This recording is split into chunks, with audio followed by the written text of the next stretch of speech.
Hello and السلام علیکم. Programme talk شاک کے لیے میں ہوں اعزاز سید اور میں ہوں آصف بشیر چودھری. آج کے ٹاک شاک میں سب سے پہلے بات کریں گے امریکہ کی طرف سے اعلان کردہ غیر معینہ مدت تک کے لیے سیز فائر کا. کیا امریکہ نے گھٹنے ٹیک دیے ہیں؟ اگر ایسا ہے تو اس کی تفصیلات کیا ہے؟ دوسرے نمبر پر ہم بات کریں گے اسلام آباد میں ہونے والے مذاکرات ابھی فائنل نہیں ہوئے مگر شہری بدستور مشکلات کا شکار ہے. کیا تفصیلات ہیں اس کی وہ بھی آپ کو بتائیں گے. اور سب سے آخر پر ہم بات کریں گے آج سے 1 سال پہلے بھارت کے زیر انتظام کشمیر میں ہونے والے دہشت گردی کے اس واقعے کے بارے میں جس سے پاکستان اور بھارت کے درمیان ایک جنگ بھی ہوئی، لمیٹڈ جنگ بھی ہوئی. 1 سال بعد کیا تفصیلات ہیں اس کی، ان کا جائزہ بھی لیں گے. آئیے بات چیت کا آغاز کرتے ہیں.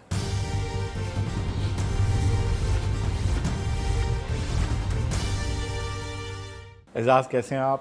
آصف میں ٹھیک ہوں، آپ بتائیے. سب سے پہلے آپ کو سالگرہ کی مبارک ہو. آج آپ کا جنم بہت دن ہے. شکریہ. ہماری دعائیں ہیں، نیک تمنائیں ہیں آپ کو اللہ تعالیٰ صحت مند زندگی اور خوشیوں بھری زندگی دے. آصف بہت شکریہ، تھینک یو. تو آج آپ کی سالگرہ تو ہم بعد میں منائیں گے، پہلے شو ریکارڈ کر لیں. بڑی مہربانی. تو اعزاز کیا تفصیلات ہیں؟ وہی ایک ڈیڈ لاک کی صورتحال رہی، لیکن اب بات چیت کچھ آگے بڑھ رہی ہے. ایک سیز فائر اور وہ بھی انکنڈیشنل اور غیر معینہ مدت کا، پہلے ٹائم باؤنڈ ہوتا تھا. کیسے دیکھتے ہیں آپ اس کو؟ آصف آپ کو پتہ ہے آج 22 اپریل ہے اور 22 اپریل پاکستانی ٹائم کے مطابق صبح 4:50 کے اوپر جو ڈیڈ لائن تھی سیز فائر کی وہ ختم ہو رہی تھی.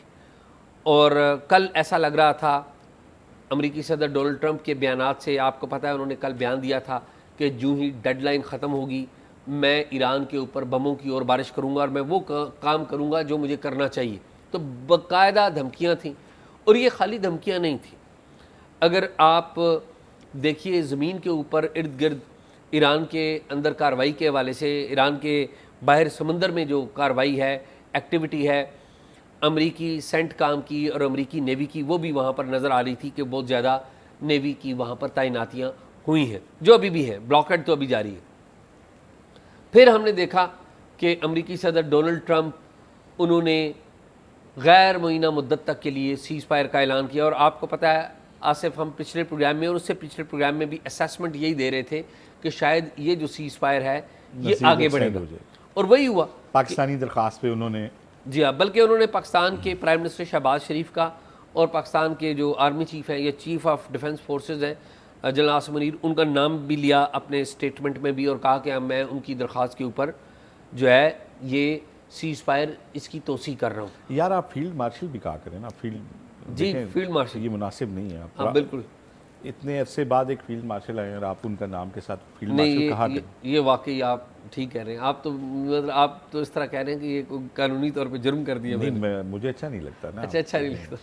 چلیے آپ کو خوش کر دیں گے. ٹھیک ہے. تو خیر آن اے سیریس نوٹ کہ انہوں نے دونوں شخصیات کا پاکستان کی کا شکریہ بھی ادا کیا اور بتایا، بیسکلی نام لے کے بتایا کہ انہوں نے مجھے کہا ہے اور میں آگے کر رہا ہوں. اور پھر انہوں نے یہ بھی کہا کہ جب تک مذاکرات ہمارے فائنل نہیں ہوتے یہ سیز فائر کر رہا ہوں، یعنی کہ انڈیفینٹ پیریڈ کے لیے. اور پھر پاکستان کے پرائم منسٹر نے بھی شکریہ ادا کیا. آپ کو پتہ ہے پھر دنیا سے بھی آ جاتے ہیں جی بڑا اچھا کام ہو گیا، بڑا اچھا کام ہو گیا. آج پاکستان سیز فائر میں توسیع کے بعد سفارتکاری کے ایک نئے دور کا، ایک نئی انگیجمنٹ کا آغاز کر رہا ہے جس میں ایران کے ساتھ دوبارہ رابطے ہو رہے ہیں. اور آج آپ کو پتہ ہے ایران کے جو سفیر ہیں رضا میری مقدم، وہ گئے ہیں اپنے ڈپٹی کے ساتھ پرائم منسٹر آف پاکستان سے ملے ہیں. اور آپ کو پتہ ہے Ishaq Dar deputy prime minister وہ وہاں پر تھے. پھر طارق فاطمی تھے، ہماری جو سیکرٹری خارجہ ہیں آمنہ بلوچ وہ وہاں پر موجود تھی. تو پورا پیرافرنیلیا تھا. تو لگ یہ رہا ہے کہ جو مطالبات یا جو چیزیں فائنل کی گئی تھیں پاکستان کی طرف سے، جو ریکمنڈیشنز ایران نے دی تھیں، جو پاکستان نے امریکہ کے ساتھ اوکے کروائی تھیں، ان کے بارے میں جو ان کے سپریم کمانڈر ہیں مجتبیٰ خامنائی، ان کا جو رسپانس ہے وہ اویٹڈ تھا. کیونکہ آپ کو پتہ ہے مجتبیٰ خامنائی جو ہیں وہ اس وقت روپوش ہے. اس لیے روپوش ہے کہ امریکہ اسرائیل چاہتے ہیں کہ انہیں پتہ لگے کہ وہ کہاں پر ہیں تاکہ ان کے اوپر اٹیک کیا جائے. تو ہم نے آپ کو یاد ہے کہ میں آپ کو بتاتا رہا کہ کہ میں جن ایرانی حکام سے بات کر رہا ہوں وہ کہہ رہے ہیں پیشنس کا مظاہرہ کریں, ہمیں ایٹ لیسٹ 3 دن چاہیے. تو 3 دن بدھ کے دن مکمل ہوتے ہیں. آج مجھے لگتا ہے کہ کچھ نہ کچھ ڈیولپمنٹ ہوئی ہے. اگلے 1-2 روز میں, اگلے 24 گھنٹوں میں, 48 گھنٹوں میں شاید ہم دیکھیں گے مذاکرات کی ڈیٹ بھی آ جائے گی, اور مذاکرات کے لیے آپ کو پتہ ہے وہاں سے جو وفود آنے ہیں وہ بھی شروع ہو جائیں گے. اسلام آباد بند ہے ابھی تک. آپ کو پتہ ہے نا کل 2 دفعہ ایٹ لیسٹ جو امریکہ کے ڈپٹی پریزیڈنٹ ہے, وائس پریزیڈنٹ جو ہے امریکہ کے, جے ڈی وینس, انہوں نے طیارہ لے کے آنا تھا پاکستان میں. ان کا شیڈول 2 دفعہ چینج ہوا, پھر روک دیا گیا, اور تیسری دفعہ انہیں روک دیا گیا کہ جی ہم رک رہے ہیں, we are waiting for the green signal. Basically وہ تو ایران کا ہی سگنل دیکھیں گے نا کہ ایران اگر آ رہا ہے. اعزاز ویسے یہ کیا ایک سپر پاور کی کوئی توہین نہیں ہے کہ اب آپ ان کو جس طرح آپ چڑھ کے دوڑے, پہلے مذاکرات سے اٹھ کے حملہ کر دیا, اور اب آپ منتظر ہیں, روز آپ ایکسٹینڈ کر رہے ہو سیز فائر بھی, روز آپ کہتے ہیں جی ایرانی جواب کا انتظار ہے. اس کا مطلب ہے کہ ایران کا اپر ہینڈ ہے اس سارے معاملے میں نا. جب میں اس چیز کو دیکھتا ہوں تو مجھے لگتا ہے کہ ایران سمجھ چکا ہے کہ امریکہ کے جو کارڈز ہیں وہ ان کے پاس کوئی زیادہ آپشنز نہیں ہیں, اس لیے وہ پورا مزہ لے رہے ہیں امریکہ کے ساتھ اپنے مذاکرات میں, اپنی اہمیت اور اپنی اسٹریٹجک جو امپورٹنس ہے اس کا. اس میں کوئی شک نہیں ہے. امریکہ کا اگر میں یہ کہوں تو غلط نہیں ہوگا, وہ ناک رگڑوا رہے ہیں کہ آپ جو ہیں وہ مذاکرات کے لیے انتظار کریں. اور پھر آپ دیکھیے کہ جو ایرانی لیڈرز نے لہجہ اختیار کیا ہے کہ جو ہرا ہوا جنگ میں ہوتا ہے نا وہ فیصلے نہیں کرتا, ہم جنگ جیتے ہوئے ہیں.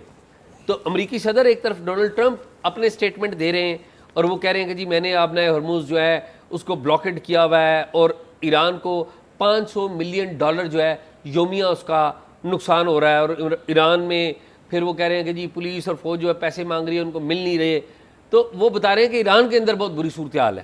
حالانکہ ایکچوئل بات یہ ہے کہ اس کا نقصان خود امریکی صدر کو ہو رہا ہے ان ٹرمز آف پاپولیرٹی بھی, اور امریکی معیشت کو بھی تو ہو رہا ہے. تو اور اس بات کا انہیں فکر ہے. لیکن ایٹ دی سیم ٹائم آپ یہ دیکھیے کہ امریکی صدر جو اپنے سٹیٹمنٹس کی وجہ سے زیادہ کام خراب کرتے ہیں, اور آپ کو پتہ ہے کہ انہوں نے جو طریقہ کار امریکی گورنمنٹ کا ہوتا ہے کہ اسٹیٹ ڈپارٹمنٹ کوئی بھی ٹویٹ ہے یا کوئی سپیچ ہوتی ہے وہ ویٹ کرتی ہے اور پھر پریزیڈنٹ بولتا ہے, تو وہ سب کچھ ختم ہو گیا.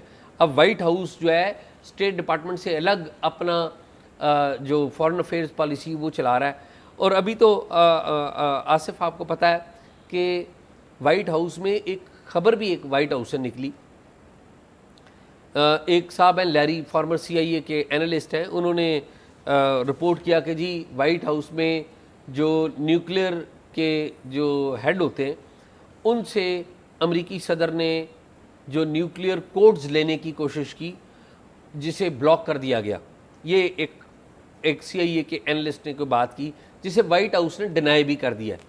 اور مجھے لگتا ہے کہ وائٹ ہاؤس کا ڈینائل ٹھیک ہے. اس کی وجہ یہ ہے کہ جو پاور ہے نا امریکی پریزیڈنٹ کے پاس وہ بہت زیادہ ہے.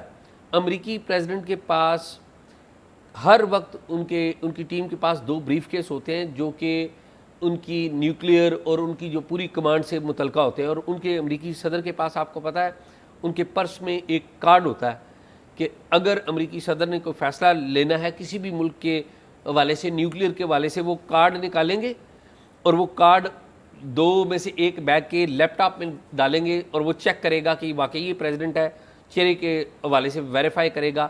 اور پھر جو ان کی پینٹاگان اور ان کی انٹیلیجنس CIA اور پینٹاگان وہاں پہ جو 2-3 متعلقہ حکام ہیں ان کو میسج جائے گا, وہ ری ویریفائی کریں گے اور پھر امریکی صدر کسی بھی ٹائم پہ ڈیسائیڈ کر سکتا ہے. یہ ضرور ہو سکتا ہے کہ امریکی صدر نے کہا ہو کہ ہم کوئی نیوکلیئر آپشن استعمال کریں چھوٹے ہتھیاروں کی, تو ان کو ایک ایڈورس رائے دی گئی ہو کہ نہیں سر یہ نہیں کرنا چاہیے. یہ ضرور ہو سکتا ہے, لیکن میرا نہیں خیال کہ امریکی صدر کی جتنی پاور ہے کہ کوئی انہیں بلاک کر سکے. نو بڈی کین بلاک, نون پاور ہے نا ان کی. تو یہ بڑے بڑے آصف واقعات ہیں. لیکن آپ کو تو پتہ ہے کہ ایران کے والے سے بھی آپ جانتے ہیں کہ اندر کس طریقے سے امریکہ ڈیمانڈ کر رہا ہے, تو وہ کیا کچھ تھوڑا سا وہ بھی تفصیل اعزاز اس پہ جانے سے پہلے نا دیکھیں یہ جو خبریں اس طرح کی انہوں نے پہلے دھمکی بھی دی کہ میں تہذیب مٹا دوں گا، تو اس سے دنیا نے یہی سمجھا تھا کہ جیسے وہ ایٹمی حملے کی بات کر رہے ہیں. یاد ہے نا آپ کو ایک بالکل بالکل. اور اب وہ یہ تاثر یہ دے رہے ہیں کیونکہ وہ بہت مٹی اڑاتے ہیں، بیانات کی ڈسٹ اڑاتے ہیں، بہت زیادہ مڈ اڑاتے ہیں. صبح کا بیان اور ہوتا ہے، اٹھتے ہیں تو ٹویٹ شروع کرتے ہیں. تو اس میں اور یہی وجہ ہے کہ مذاکرات کا ماحول بھی خراب ہوا، ان کے ٹویٹس کی وجہ سے خراب ہوا، ٹرمپ کے ٹویٹس کی وجہ سے. لیکن جو بات آپ کہہ رہے ہیں وہ ایٹم بم استعمال کر سکتے ہیں، لیکن ایٹم بم کی تاریخ یہ بتاتی ہے کہ ایٹم بم دنیا میں اسی وقت استعمال ہوا جب ایک طاقت کے پاس تھا. جب سے باقی دنیا کے پاس ایٹم بم آئے ہیں نا، ایٹم بم دیکھیں سوویت یونین ٹوٹ گیا لیکن افغانستان میں ایٹم بم نہیں استعمال کر سکا، کیونکہ انہیں خدشہ تھا کہ کہیں سے ان کو بھی کسی نے دے دینا اور یہ نہ ہو کہ یہ ہمارے اوپر بھی چل جائے. تو اب یہ بڑا ایک مشکل ڈیسیژن ہوگا، لیکن خیر ڈرانے کے لیے بڑا اچھا خیال ہے. امریکہ کی جو ہم بات کر رہے ہیں نا کہ بے بسی کی، اور ایک طرف انہیں اینڈ پہ بات ماننی امریکہ ہی کی، ایران ہی کی پڑتی ہے اور دیکھ انہی کی طرف رہے ہوتے ہیں. ایک بڑی دلچسپ ڈیمانڈ کی ہے امریکی صدر نے کہ جی وہ 8 خواتین جو ہے نا جو سزائے موت کی سزا کی منتظر ہیں، جو مظاہرین جو مظاہرے ہوئے تھے ریجیم چینج کے لیے دسمبر 2025 میں، اس سے متعلقہ ان 8 خواتین کی رہائی کا بھی ایک مطالبہ کیا ہے امریکہ نے، جو ویسے تو ان کی کبھی کسی شاپنگ لسٹ میں نہیں رہا، کبھی ان کے باضابطہ کسی اس کے اندر ان کا ذکر شامل نہیں ہوا مذاکرات میں، لیکن ایک سیاسی کارڈ کھیلا گیا. 8 خواتین کے نام لیے گئے، ایک لوگوں کو یہ بتانے کے لیے، دنیا کو بتانے کے لیے کہ جو ایران میں اس وقت رجیم ہے وہ کتنی سخت ہے. اچھا، ان خواتین کے جن کے نام ہیں میں وہ آپ کو تھوڑا ہسٹری بتاتا ہوں. تو یہ میرا خیال ہے کسی دانا آدمی نے مشورہ دیا جو ٹرمپ نے یہ مطالبہ کیا ہے، اس سے ایک تاثر یہ ضرور دنیا کو ملتا ہے کہ موجودہ جو رجیم ہے وہ فیئر ٹرائل پورا نہیں کر رہی، قانون اور انصاف کے تقاضے ایران میں پورے نہیں ہو رہے. اب جو 8 خواتین ہیں ان میں ایک لڑکی 16 سال کی، ایک دیانہ طاہر آبادی ہے، اور اس کے اوپر جو چارج لگایا گیا ہے جس میں اسے سزائے موت ہوئی ہے وہ ہے خدا کے خلاف جنگ. ٹھیک، اس کا عنوان ہے اس کے مقدمے کا. اسے سزائے موت دی گئی ہے. ایک محبوبہ شعبانی ہیں، انہوں نے زخمیوں کی مدد کی تھی، زخمیوں کی مرہم پٹی کی تھی. ان کے اوپر بھی یہ چارج لگا اور ان کو بھی سزائے موت دی گئی، سزا سنا دی گئی ہے، یہ انتظار کر رہی ہیں.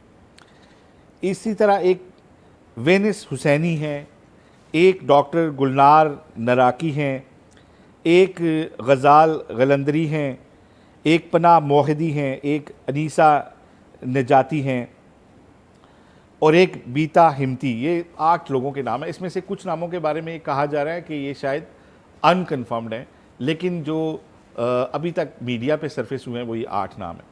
ان خواتین کو دیکھیں جو سزائے موت ہوئی ہے، ایک تو اس پہ چارجز جو لگائے گئے ہیں، جو ان سے اقبالی بیانات لیے گئے ہیں، کہا جا رہا ہے ٹی وی پہ بہت ساروں سے کرائے گئے ہیں، وہ کہا جا رہا ہے کہ وہ دباؤ کے اندر لے کے کیے گئے ہیں، اور جو ہے ان سے جو ٹی وی کے اوپر اقبال جرم کرائے گئے ہیں ایرانی گورنمنٹ، ایرانی حکومت نے، جو رجیم اس وقت وہاں پہ ہے. تو اس سے کم از کم امریکہ نے اپنے اس حملے کو اور اپنی اس ساری جو ان کی یہ ساری لڑائی ہے اس کو ایک جواز فراہم کرنے کی کوشش کی ہے کہ ہم وہاں ایران میں انسانی حقوق کی خلاف ورزیاں ہو رہی ہیں، فیئر ٹرائل نہیں ہو رہا لوگوں کا، جن کو پکڑا گیا سیاسی قیدی ہیں انہیں سزائے موت خواتین کو بھی دی جا رہی ہے. تو کم از کم یہ انہوں نے بیچ میں ایک پرچار کر کے ایک طرح سے اپنے مقدمے کو ایک اخلاقی اہمیت دینے کی کوشش کی. آصف آپ کو یاد ہے نا کہ جب یہ سب کچھ ایران میں ہوا تھا دسمبر اور جنوری کے مہینے میں، تو فروری کے مہینے میں ہمیں یہاں پر ایران گورنمنٹ نے بلایا تھا، ایرانی ایمبیسی نے میڈیا کے کافی لوگوں کو بلایا تھا، ان میں بھی تھا.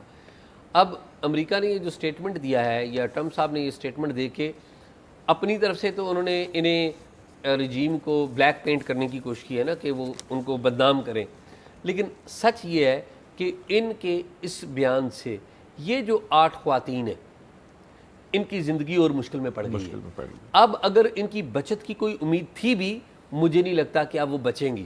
اب ایرانی گورنمنٹ انہیں پریارٹی کے طور پہ ان کے خلاف کارروائی کرے گی، کیونکہ وہ ایرانی گورنمنٹ تو تھرو آؤٹ یہ بات کہہ رہی تھی. وہ تو یہ کہہ رہی تھی کہ دیکھیے ہم تو احتجاج کی اجازت دیتے ہیں، یہ وہ لوگ ہیں جو امریکہ اور اسرائیل کے ساتھ ملے ہوئے ہیں. تو انہوں نے یہ بیان دے کے تو ثابت کیا کہ یہ ملے ہوئے ہیں. ٹھیک ہے، تو اب تو مجھے نہیں لگتا کہ ان خواتین کی بچت کسی صورت میں ممکن ہے. مجھے اگر ان میں کوئی انوسنٹ ہیں تو ہمیں سمپتھی ہے اور ہماری دعا بھی ہے، پرے بھی ہے، اور اگر جہاں جہاں تک ہماری آواز جاتی ہے، ہماری تو یہ التجا ہے کہ فیئر ٹرائل کا رائٹ ان کو ضرور ملنا چاہیے.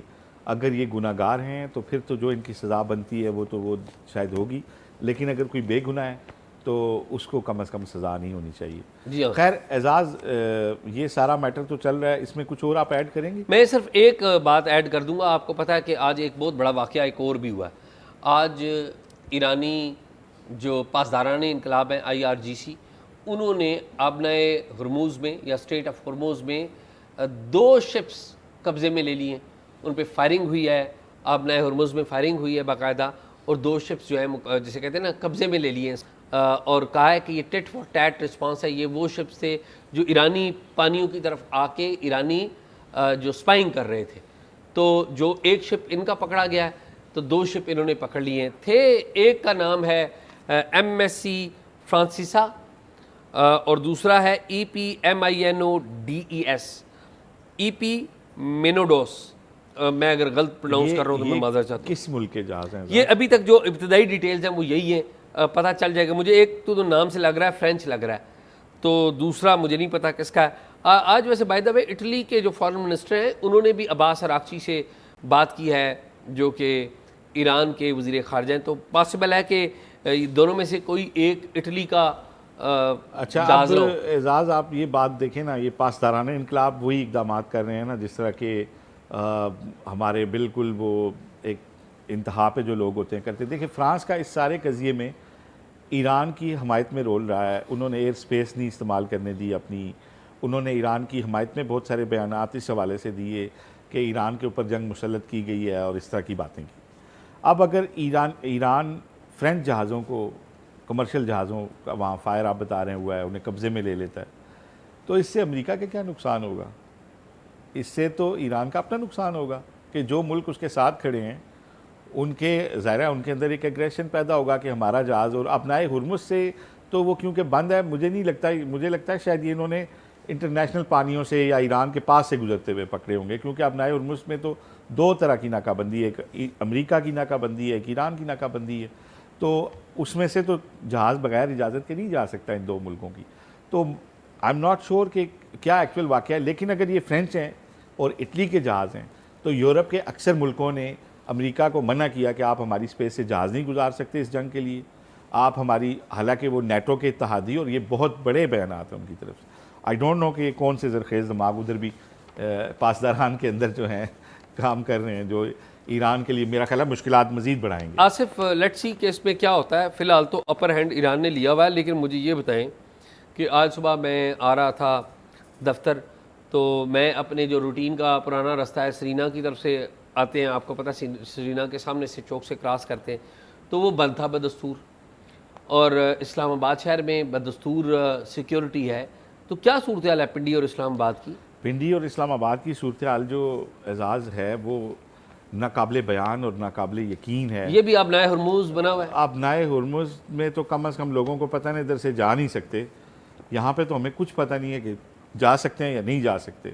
کہا جاتا ہے گزر جاؤ، لیکن جب جاتے ہیں تو گزرنے نہیں دیا جاتا. راستے بند ہوتے ہیں، پبلک ٹرانسپورٹ بند ہے. سب سے بڑا ظلم کہ جب لگ بھگ 450 روپے لیٹر ہے، 8-10 کلومیٹر جانا ہو تو ٹیکسی 2,500-3,000 ہزار روپے مانگتی ہے. اس حالات میں آپ لوگوں کو کہہ رہے ہیں کہ یہ راستے بھی بند ہیں، لمبے روٹوں سے جاؤ آؤ. اور پولیس نے جو ناکے لگائے ہوئے ہیں، ناکے جو لگے ہوئے ہیں اس کے اوپر ایسی لائنیں لگی ہوئی ہیں. اللہ کے فضل سے آپ یہ دیکھیں جس طرح کہ اسلام آباد پولیس نے سیکیورٹی پلان بنایا ہے. اور میں پھر کہوں گا کہ لوگوں کے ساتھ اتنی زیادتی ہے. ہاسٹل بند کر کے آپ کہہ رہے ہیں کہ دفتر بھی کھلے ہیں اور تعلیمی ادارے بھی کھلے ہیں. راستے بند کر کے آپ کہہ رہے ہیں، پبلک ٹرانسپورٹ بند کر کے آپ کہہ رہے ہیں کہ آپ جائیں پیپر بھی دیں، آپ دفتروں میں بھی جائیں.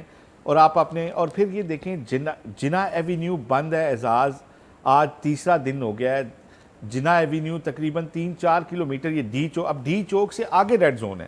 اور جناح ایوینیو مین شاہراہ ہے، اس کے اوپر سب سے بڑا تجارتی مرکز بلو ایریا، اس کے اندر آنے کا راستہ آپ نے بند کر دیا. اور دکانیں آپ کہہ رہے ہیں کھولیں. لوگ کہاں سے جا کے دکانیں کھولیں؟ گاہک کہاں سے آئے گا؟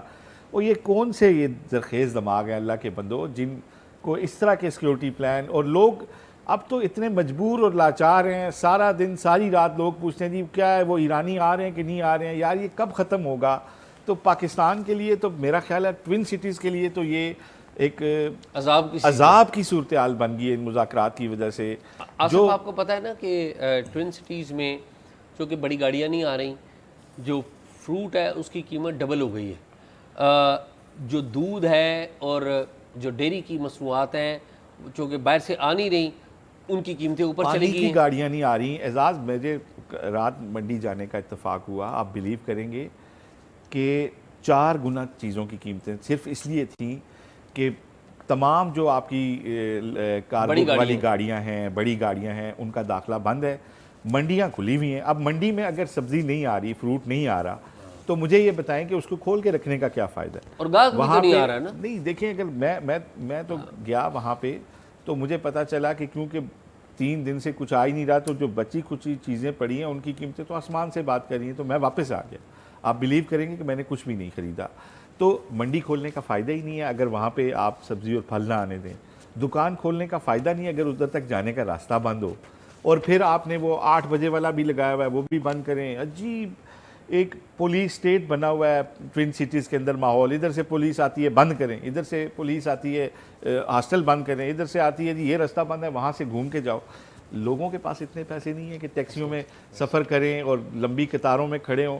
یا تو آپ سارا کچھ بند کر دیں یا خدا کے لیے پبلک ٹرانسپورٹ کھول دیں. اور جب آپ کو پتہ ہو کہ ہمارے جو مہمان ہیں وہ آ رہے ہیں, اب بات چیت ہونی ہے, تو آخری 1 یا 2 دن آپ سارا کچھ لاک ڈاؤن کر دیں. ابھی دیہڑی دار مزدور وہ پریشان ہیں, ٹرک نہیں آ رہے, کنسٹرکشن کا کام رکا ہوا ہے, مزدور ہاتھ پہ ہاتھ رکھ کے بیٹھے ہیں. بھائی ریت بجری سیمنٹ نہیں ہے تو مزدور کیسے کام کرے گا. اب مجھے نہیں, اب اور شہر سے باہر نکلیں تو ٹرکوں کی لائنیں لگی ہوئی ہیں روڈوں کے اوپر, 3 دن سے وہ کھڑے ہیں. پنڈی اسلام آباد کی طرف کوئی گڈز والی گاڑیاں نہیں آ رہی, کچھ نہیں ہو رہا. خدا کے لیے جو پالیسی ساز ہیں ان کی صحت پہ تو کوئی فرق نہیں پڑتا, کسی قسم کا کوئی فرق نہیں پڑتا. لیکن خدا کے لیے لوگوں کے شوز میں کھڑے ہو کے سوچیں. اپنے لوگوں کو سہولت دی جاتی ہے, سیکیورٹی کا ہمیں احساس ہے, آپ کے ساتھ لوگ ہمیشہ تعاون کرتے ہیں سیکیورٹی کے لیے. جب آپ کے مہمان آئیں تو آپ بند کر دیجئے گا سب کچھ. اچھا آصف یہ بھی بتائیں کہ یہ تو سارا معاملہ ہمارے سامنے آ گیا. آج 22 اپریل ہے اور آج سے ٹھیک 1 سال پہلے آپ کو پتہ ہے کہ پہلگام میں ایک واقعہ ہوا تھا دہشت گردی کا. آج 1 سال پورا ہو گیا ہے. کیا آپ کچھ بتانا چاہ رہے تھے؟ میں جاننا چاہ رہا تھا کہ آصف کیا بتانا چاہ رہے ہیں 1 سال پورا ہوا. ہاں اعزاز, دیکھیں پہلگام واقعہ وہی ہے جس کے بعد آپریشن سندور کا آغاز کیا گیا تھا. بڑی بھڑکیں ماری گئی تھیں اور کہا گیا تھا کہ ہم اندر آئیں گے اور اندر آ کے جواب دیں گے. جب یہ کہا گیا تھا تو تب بھی فیلڈ مارشل, جو کہ اس وقت فیلڈ مارشل نہیں تھے, سال پہلے آج کے, تو آرمی چیف تھے نا, اس وقت تک آرمی چیف تھے, انہوں نے ایک اناؤنسمنٹ کی تھی کہ اگر پاکستان کے اوپر کوئی زور آزمائی کی گئی تو ہم جواب دیں گے. اور یہ جواب جو ہے نا اعزاز, یہ بڑے عرصے بعد کسی پاکستان کی جو ملٹری لیڈرشپ تھی, آپ کو پتہ ہے اس سے پہلے باجوہ صاحب جو باتیں کیا کرتے تھے ملٹری کی تیاریوں کے حوالے سے, وہ آف دی ریکارڈ باتیں اب سب کے سامنے آ چکی ہیں. لیکن جب یہ جواب دیا گیا تو اس کے بعد آپ کو پتہ ہے کہ مودی صاحب نے, جو ہمیشہ فرنٹ سے لیڈ کرتے ہیں کہ میں نے یہ کیا, پھر انہوں نے کہا کہ اچھا جی یہ اختیار میں اپنی مسلح افواج کے سربراہان کو دیتا ہوں کہ وہ کب اٹیک کریں اور کیسے کریں. ٹھیک ہے, انہوں نے جب اٹیک کیا اور پھر ان کے ساتھ جو کچھ ہوا وہ ساری دنیا نے دیکھا. اور دلچسپ بات اس میں جو باقی سب کچھ ہوا پوری قوم کو پتہ ہے. پہلگام واقعے کا 1 سال مکمل ہونے پہ جو بھارتی چیف آف ڈیفنس سٹاف ہیں جنرل انیل چوہان, انہوں نے ایک گفتگو کی جس کی وجہ سے آج آپ اور میں اس موضوع پہ بات کر رہے ہیں, ورنہ باقی سب کچھ تو سب کو پتہ ہے. پورا سال اس ایشو کو صدر ٹرمپ نے جو ہے زندہ رکھا, رافیل طیاروں کا ذکر بارہا درجنوں بار کر کے. انیل چوہان صاحب نے جو بریفنگ اس موقع کے حوالے سے جو بات چیت کی وہ بڑی دلچسپ ہے, اور وہ ان سارے دعووں کی نفی ہے جو انڈیا کرتا ہے نا کہ ہم جنگ جیت گئے اور فلاں ہو گیا اور یہ ہو گیا. اس میں انہوں نے نا ریزنز دیں کہ ہمیں مسائل کیا تھے, اور انہوں نے کہا ہمیں ٹیکنالوجیکلی ہماری چیزیں ٹھیک نہیں تھیں. پھر انہوں نے کہا کہ ٹرائی سروسز جو ہمانگی ہے نا, ایئر فورس کی, نیوی کی, اور سنرجی نہیں تھی, وہ سنک نہیں تھی آپس میں, آہنگی نہیں تھی. اور پھر انہوں نے کہا جی کہ پچھلے سندور کو بھول جائیں, اب اگلے آنے والے سندور کی تیاری کرنی چاہیے. ٹھیک ہے, تو یہ ساری وہ باتیں تھیں جو ہارنے والے لوگوں کے پاس ہوتا ہے نا، وجوہات ہوتی ہیں کہ میں کیوں ہارا. تو یہ وہ وجوہات انہوں نے بتائیں. اور جو سوشل میڈیا کے اوپر آج بھی بہت سارے ایسے اکاؤنٹس ہیں جو کہتے ہیں کہ آپ کو فیکٹس نہیں پتہ، انڈیا یہ جنگ جیت گیا، انہیں صرف ان کی باڈی لینگویج دیکھ لینی چاہیے جنرل انیل چوہان کی، اور ان کی وضاحتیں سن لینی چاہیے، اور انہیں ایکچوئل بات معلوم ہو جائے گی کہ اس جنگ میں کیا ہوا تھا. پاکستان کی تاریخ میں اس جنگ کے بعد جو ہمارے لیے راستے کھلے، ہماری جو بین الاقوامی دنیا میں پذیرائی ہوئی، اور آج 1 سال کے بعد ایک مرتبہ پھر پاکستان جس طریقے سے امریکہ کے مسئلے حل کرا رہا ہے، ایران کو، امریکہ کو اکٹھا بٹھا رہا ہے، وہ یہ اسٹیبلش کرتا ہے کہ یہ وہ جنگ، وہ پہلا قدم تھا جس کے بعد پاکستان کی خارجہ جو پالیسی ہے، پاکستان کی جو دنیا بھر میں عزت ہے، اس کی طرف جو سفر شروع ہوا تھا وہ اللہ کے فضل سے آگے جاری ہے. ہماری بس یہ دعا ہے، التجا ہے کہ اس بلندیوں کے سفر کا ثمر پاکستان کے عام آدمی تک بھی پہنچنا چاہیے. اور دوسری بات یہ کہ اب یہ مذاکرات جو ہی اللہ کرے کامیاب ہو جائیں تو ہمارا آپریشن سندور کے حوالے سے 10 مئی تک کے مختلف ایونٹس ہوں گے، بہت سارے نیشنل لیول کے ہوں گے، بہت سارے مختلف شہروں میں ہوں گے، سیلیبریشنز ہوں گی. ہماری اس میں بھی پالیسی سازوں سے دعا ہے، درخواست ہے ان سے، پالیسی سازوں سے ہماری درخواست ہے کہ اس میں بھی عوامی سہولت کو خاص طور پہ ملحوظ خاطر رکھا جائے. جو میں اس سے پہلے بات کر رہا تھا لوگوں کو تنگ نہ کہ کریں، کم از کم میٹرو سروس بند نہ کی جائے، گرین بس سروسز وہ بند نہ کی رستے جائیں، نہ بند کیے جائیں. جو دوسری پبلک ٹرانسپورٹ ہے ہماری اس کو بند نہ کریں. رستے اگر کوئی بند کرنے ہیں تو جو کوئی ریڈ زون یا کوئی بہت VIP جگہیں ہیں وہاں پہ آپ چلیں کریں، وہاں پہ عام آدمی کا اتنا تعلق نہیں ہوتا. لیکن عوامی راستے بند کرنا، دور دور سے الاؤ کرنا کہ جی اگر آپ نے 5 کلومیٹر کا سفر ہے تو 15 کلومیٹر اس کو کر دینا، یہ ساری چیزیں ذرا ذہن میں رکھا کریں تاکہ عوام حقیقی طور پہ سیلیبریٹ کر سکیں ان چیزوں کو. میرے خیال میں آصف یہی آج تو یہی تھا. ناظرین، پروگرام آپ نے دیکھا، پروگرام کے بارے میں رائے ضرور دیجیے گا، اور اگر کوئی معلومات ہو تو talkshop777@gmail.com پہ شیئر کیجیے. اللہ حافظ.